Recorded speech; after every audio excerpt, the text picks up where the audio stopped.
Welcome back to another episode of the Pax What She Said podcast. I'm one of your co-hosts, Maggie Loney, joined as always by Perri Goldstein, looking at things a little differently this week. Obviously, last week the news broke, of course, that the Packers are parting ways with Joe Barry. Search for a defensive coordinator is still on. Things are, of course, heating up. Some rumors are out there that potentially the job's already been offered. But while we wait for all of that news to actually become confirmed, we thought this week we would go through and do a 2023 season in review. Now that the Packers are officially in the offseason and now that we've had time to digest their exit from the playoffs. So, Perri, let's talk about it. I mean, I think by all accounts, the season exceeded expectations, but the expectations that we had going into the season were not the ones that we had entering the end of the season. So now everything looks a little bit differently in 2024 and beyond. That they do, Maggie. That they do. Yeah, wow. I mean, it's hard to even remember what our expectations were going into the season, right? Like, I think I keep going back to some of the main questions, which were number one, is the quarterback? Do we have the guy, or are we going to be searching for the new quarterback in the draft in 2024? I think that question's put to bed. I don't even know if we really need to go into that too much because it's pretty unequivocal. I think we're probably this offseason going to have an episode breaking down Jordan Love's contract extension and or rip it up, new 4 or 5 year multi-million-dollar deal that he is inevitably going to get. It's going to be 40, 45, 50, who knows, $1 million deal that he's about to get. I mean, that's how good of a season Jordan just had. It went about as well as it could have gone. We'll probably have an off-season conversation at some point during the dead of it all, looking at his statistics and how he may or may not have come out as a top 10 quarterback by the end of the season statistically. So 1A going into the season was, have the Packers found their next guy? And that question was answered. And I think, quite frankly, like, that's when you're making the transition that the Packers were this season, that's the most important one. All the rest of the pieces can be changed, can be tinkered with, can be upgraded in a much more seamless fashion. But in the NFL, the QB is the most important decision. It's the most important question, and they hit it out of the park. So while, yes, they ended up going 9-8, you don't expect them to go 9-8 in 2024. You mentioned it. I think the next biggest question in this offseason is who they're going to go with at defensive coordinator. The most important going into the season, wrap it up, tie it in a bow, is Jordan the guy, and Jordan's the guy. Yeah. I mean, I think that was, we joked about it, the buzzword, the evaluation year. And I know going into the season, we had a certain set of expectations. We said this is absolutely a roster that, if Jordan is who they think he is, should go 10-7. Like, the defense, that was, I think, what's been so interesting about this whole thing. This is probably where everything takes a deep dive. As we said, the defense is going to have to carry this football team. And they did. In the beginning of the season, we had said, like, offensive line issues, wide receivers getting on the same page, really young offense, youngest team in the league. There were so many little asterisks that we put next to the offense. And we said, like, when they develop, it's going to be something really special. And to actually get to see that in season, I think what ended up happening is that the offense, grew leaps and bounds over what we had expected.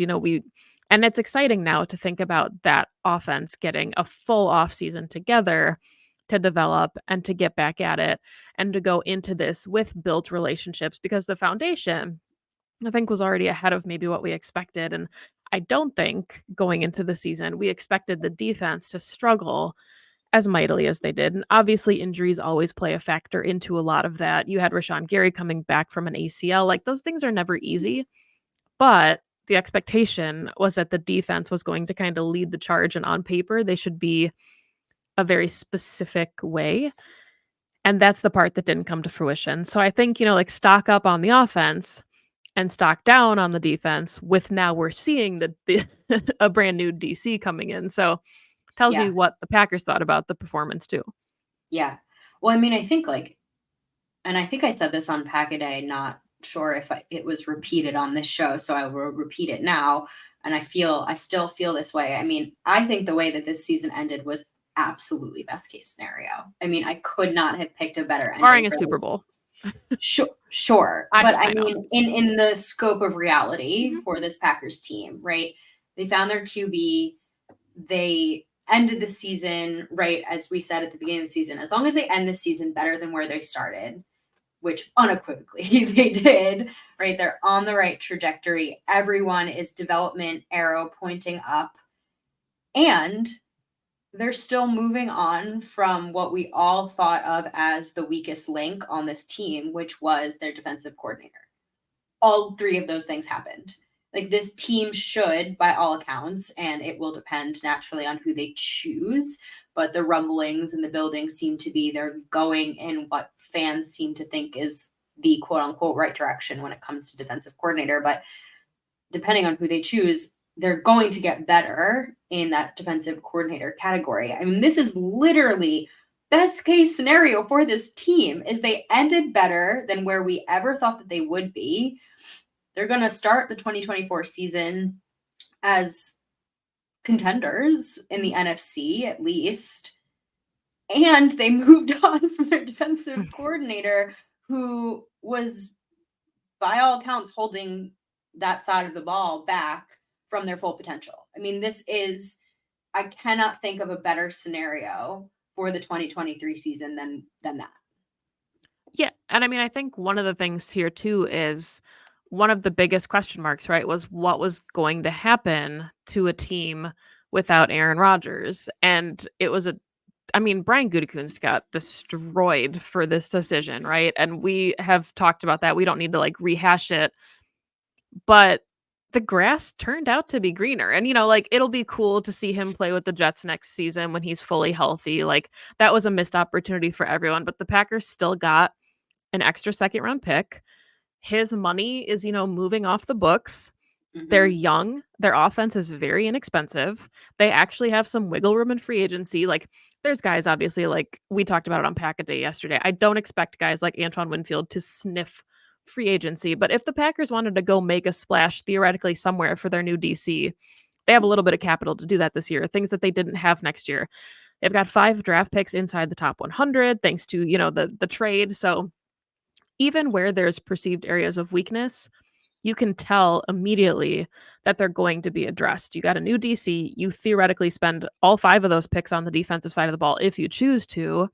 And this is a Packers team that statistically was better than they were in 2022. So in a rebuild year, they ended with a better offense, a better defense, a better red zone percentage, better third down percentages on offense. Like, just to make the decisions that they had to make, it just can't be understated how phenomenally the front office handled all of these decisions, because not only did the team improve, but they're in an even better position to succeed next season. Mm-hmm. And they were not easy decisions to make Right. either, but a good GM doesn't think about just the season ahead of you. They think, like you said, about, okay, this season and the following season, and likely the season after that, right? You have to think 2, 3 steps ahead. You make really great points about the salary cap, draft capital, free agency capital. I mean, we're heading into those stages of the Mhm. off season, right? I think, to your point about the draft capital, obviously this team has always been very much a draft and develop team. And we saw that come to fruition this season in being, as we heard ad nauseum, the youngest team in the league, et cetera, et cetera. But like, I mean, when you hit on the draft, as they did, you see how important and impactful those young players are. And like you said, they're very cheap, and that core is going to be together for a very, very long time. And again, like they hit on those players, right? It could have gone, you never know how it's going to go. But now in this, as we've said, this evaluation, so to speak, we were looking at which of these young players is going to be with Jordan. Now, okay, we have our QB. Which of these players is going to be with this QB in this future state of the Green Bay Packers?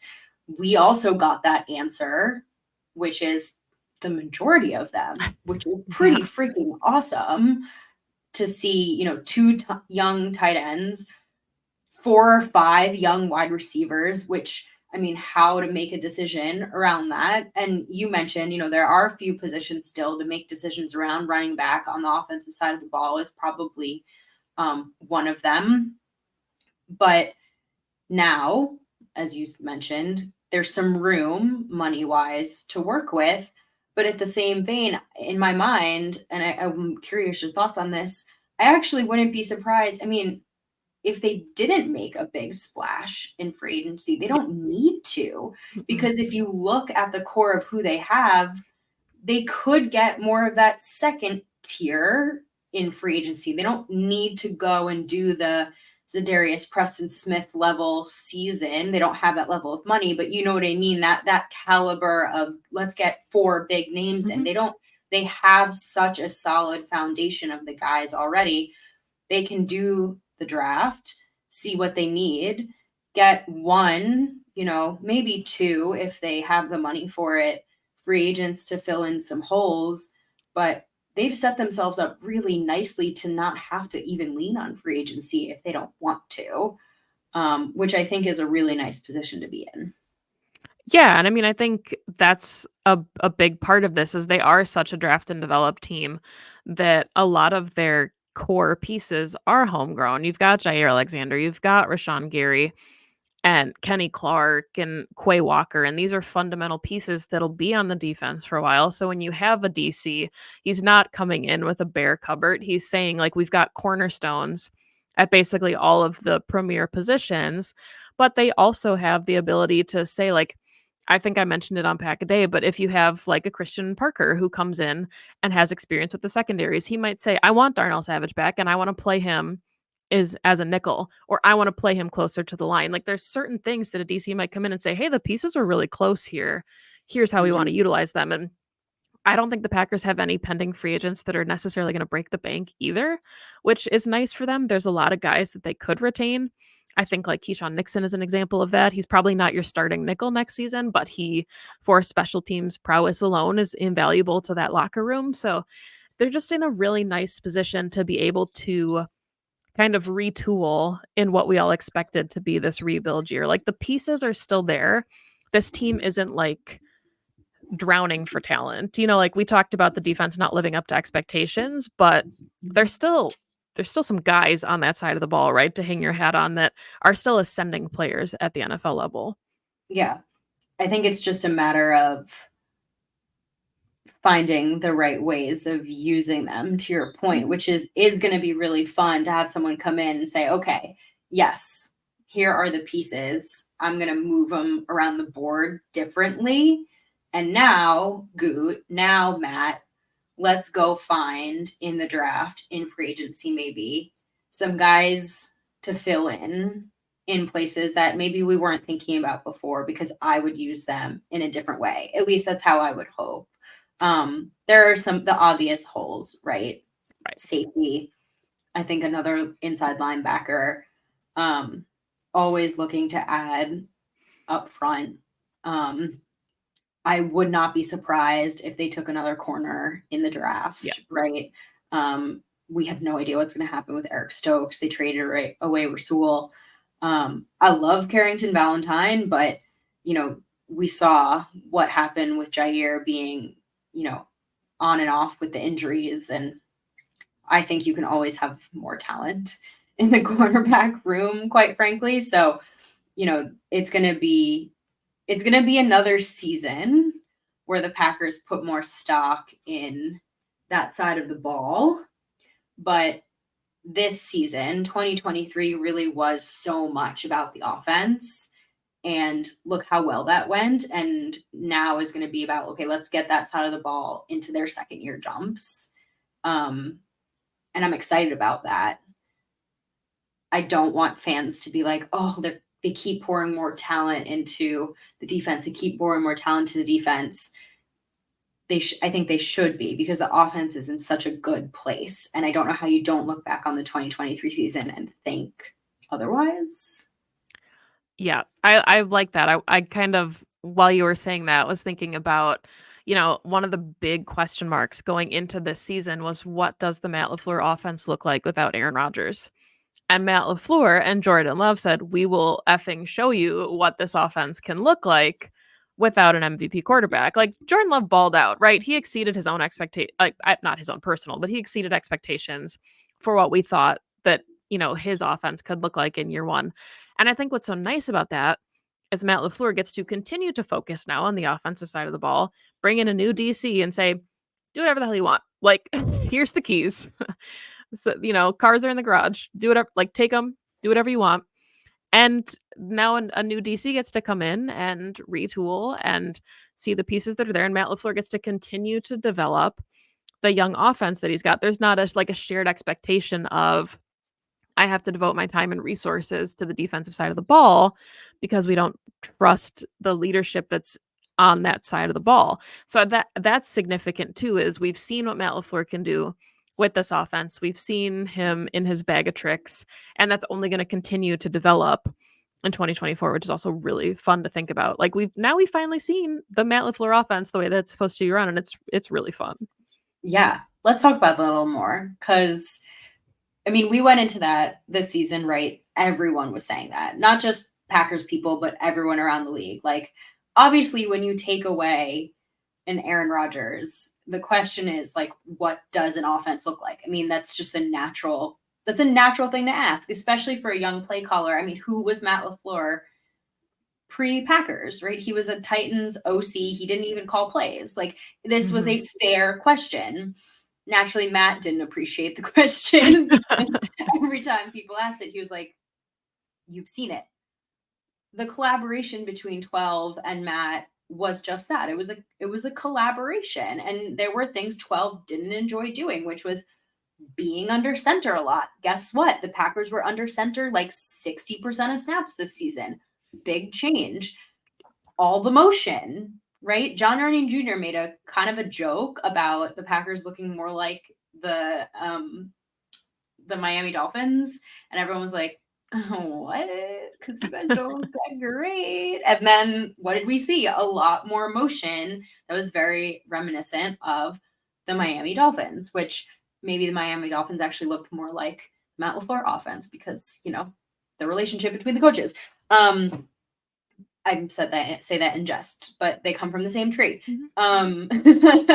But there were changes, right? 12 left, and there were changes because Matt got to call plays for a quarterback that said, okay, coach, let's try it. And that is not to diminish Jordan in any particular way. We got to see Jordan check at the line a little bit more towards the end of the season and see what the defense was giving him and make changes.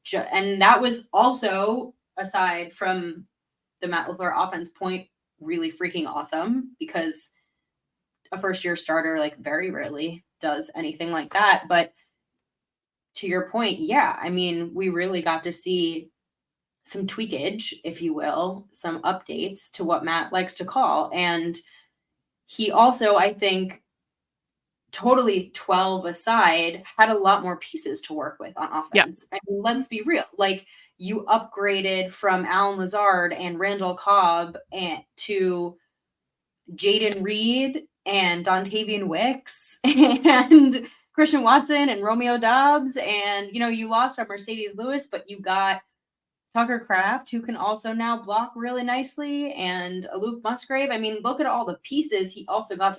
This offense upgraded its weapons hardcore for its coach. So as they develop into 2024, again, like you said, he's going to get to pull into that bag of tricks a little bit more. And it's going to be really fun because that chemistry, I mean, we saw the chemistry change so much as well over the course of the season, and it's going to hopefully just continue to build. Yeah, so I mean, we've talked about obviously the offensive side of the ball. We've talked about changes we expect to see on the defense. I'm curious, what your thoughts are on special teams because I think the expectation going into this season was like it was the entire offseason narrative, right? Was do you go with your rookie kicker who has struggled the entirety of training camp or do you sign a vet? And I mean, we saw Mason Crosby miss a kick for the Giants late in the season. And then you're talking about the Packers rookie kicker also struggling throughout the season. So, one, I'm curious, we saw the Packers make a DC change. Obviously, Rich Bisaccia is safe going into the 2024 season, but do you think his seat continues to get warmer? And what do you think of the special teams unit in general? Because it feels like every season we're having the same conversation about how it just doesn't seem to have an arrow pointing up like the rest of the team does. Oh dear. It's kind of a loaded question. I'm sorry. I'm not like yeah, no, it's a good one and it's worth asking, right? I just think there were too many variables in special teams this season for me to accurately pinpoint an answer and or put it on a coach. Like I was thinking about it as I was watching the 49ers Lions game because Jake Moody in Yeah. the 49ers rookie kicker was touted as this like the best, rookie kicker, et cetera, et cetera. And, he missed a really important field. They ended up winning the game. Obviously, it didn't matter, but he missed a really important field goal in a key game too. And so, eh, I don't know. I'd like to. Maybe I have more patience than other fans do. And no, I don't want like on the job development, as our friend Andy Herman says, in a divisional round game. I think the leash, to answer your question, I think the leash with Bisaccia is shorter because of his like quote unquote special teams prowess. Right? Yeah. You bring somebody in, you pay him that level of money because he's known for being this dude. When the results don't come quickly, then yeah, there's questions there. This is your thing. Why? I don't know. Maybe the Packers are just cursed for having bad special teams. I don't know. But at the same time, you also have an all-pro kick returner who, once again led the league in return yards. Again, too many variables, but I'm sure he'll be back this next season. And if Anders Carlson improves and is a consistent kicker, and they bring back Nixon and is once again an all-pro returner, and they're average, I don't think I care. Yeah, I mean, I think that's what is so challenging about this is the expectation for special teams is never like we have to be a top 5 unit in the NFL. Like, would that be nice? Of course. Like, field position always matters, right? It's at a premium, not to belittle the skill that it takes to play special teams. But if you're like around the league average, you're normally okay. I think the problem with the Packers is that they're historically like 28th. You're like Yeah. in the bottom 10 or bottom 5 teams. And it's like historically, how does this keep happening where we keep getting new special teams coordinators? And it was Zach Cruz on Twitter earlier had said that if you watch special teams operations this year, yes, some kicks were missed, but a lot of it was just the entire operation. The Packers invested in a veteran long snapper who had won the Super Bowl, and he was still one of PFF's worst graded players at long snapper. So I think part of it too is that special teams continues to be a revolving door. And one of the things we talked about when Bisaccia came in was they're investing a lot of resources in special teams, right? Like normally these are like fringe players, and that's kind of how you make a roster as being a bubble guy that can contribute. And I think what we're seeing is teams are saying, you know what, maybe we need to actually invest a couple resources into like good teamers because it can make or break a season for you. And what we're seeing now maybe is the Packers, maybe those are going to be a couple of the picks in the draft, obviously on day 3, but I could see the Packers saying, "Hey, we know that there's room for improvement here too, so let's get some guys who can actually change the game in key moments." And I mean, look, it worked out with Keyshawn Nixon. Yeah. It's worked out with a handful of other guys. I mean, what was it, Eric Wilson, who made that amazing fumble recovery in Mhm. just this past game. I mean, I've seen them do it, and maybe to your point, right? It's consistency. It's keeping the same core guys around. Um, I would love to talk to someone who is more of a special teams nut. Maybe we get Justice on. Justice loves Yeah. special teams. Mhm. Because it's not a side of the ball that I unfortunately like pay enough attention to. Yeah, but it has to get improved because we saw it just this past game where a kick or two, in this Lions game, right? A kick or two, you win or lose the game. Like it is just too important. Um, it's just too important. All right. So as we wrap this one up, as we kind of put a bow on the 2023 season, next week we'll look ahead, do something fun we did last year, talking about how this Packers team compares to Super Bowl rosters. But as we put a bow on the 2023 season, any final thoughts you have, expectations that were exceeded, expectations that were not met, favorite players, favorite moments, any of it? Let's hear it, recapping the 2023 season. Oh my goodness. What a loaded question. Um, I think expectations were obviously exceeded. That much is fairly obvious. I don't know if there are many fans who would say otherwise, or else you just were really high on this team.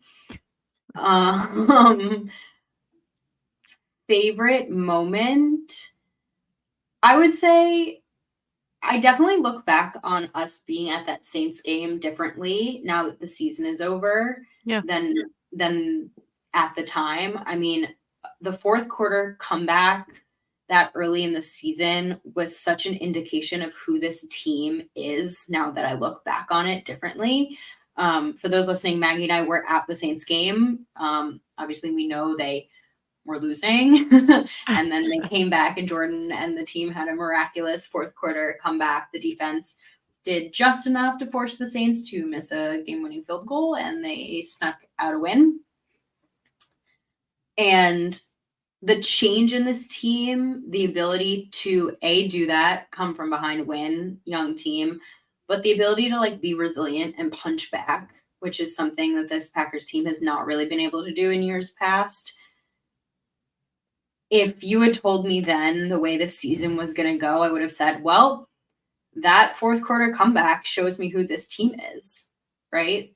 So I'm excited to see what they do with this next season now that there's expectations on their shoulders, now that they have expectations too of themselves. Not that I don't think that they had expectations of themselves this season, but when the world has expectations of you as well, I don't know if that's going to change how they view themselves and how they go out and play. But it was really just one of the most fun seasons of recent memory. Yeah, and I agree with you 100%. I'm glad that you brought that up because I think the trend of the season has completely been resiliency, and I'm glad you mentioned, the being punched in the mouth thing because that's something we've talked about in every year under Matt LaFleur's tenure was, can this team respond to adversity? And there were moments where it felt like, okay, they're down 7, the game's lost, in previous seasons, and this year it felt like they were in just about every game until the end. And of course, there were games that were too close for comfort that you were like, okay, you're playing down to your opponent here. Let's not do that. But they also put themselves in a position to win a couple more games than they did end up with. The Falcons game comes to mind here too. Like there was a lot of promise in this season, but yeah, I'm with you. That was such a fun game to be at. Not for the first 3.5 quarters, but the end was really fun and the playoffs and just to not have expectations. And now we joke, like it was a fun whole half a season where we didn't have expectations as Packer fans, and now we're back to expecting the Super Bowl for the next 15 seasons until Jordan Love gets traded to the Jets. But I mean, it's title town and the expectations are back, and I think that's what's exciting is we didn't know going into 2023 if we were going to be allowed to have expectations or if it was going to be like, uh-oh, like we're kind of entering that like muddy middle where you don't know if you're a good team or a bad team. we found out the Packers are a good team and they're going to be a good team for a while. So exceeded expectations and just can't wait to do it again in 2024. Me too. Me freaking too. We will be back next week. Obviously, we said we've got a fun Super Bowl show planned. Thank you, as always, for listening to the show in the audio formats or for finding us on YouTube. Please like and subscribe if you don't already. It has been such a blast being part of the YouTube community. We are so thankful and fortunate every time we look in the comments and see fans from other teams have found the channel. Really cool. We love that, the audience keeps expanding. And we hope that we're objective enough that you like listening, right? Like we don't talk too much shit about other other teams We and other try. fan bases. We Yeah, try. we try to keep it polite and cordial and analytical. But you can find the podcast on Twitter at PWSS Podcast. You can find Perri on Twitter at Perri_Goldstein. You can find me on Twitter at Maggie J. Loney. Thank you for everything this 2023 season. We can't wait to bring you a ton of good off-season content and do this again in 2024. So as always, go Pack Go. Go Pack.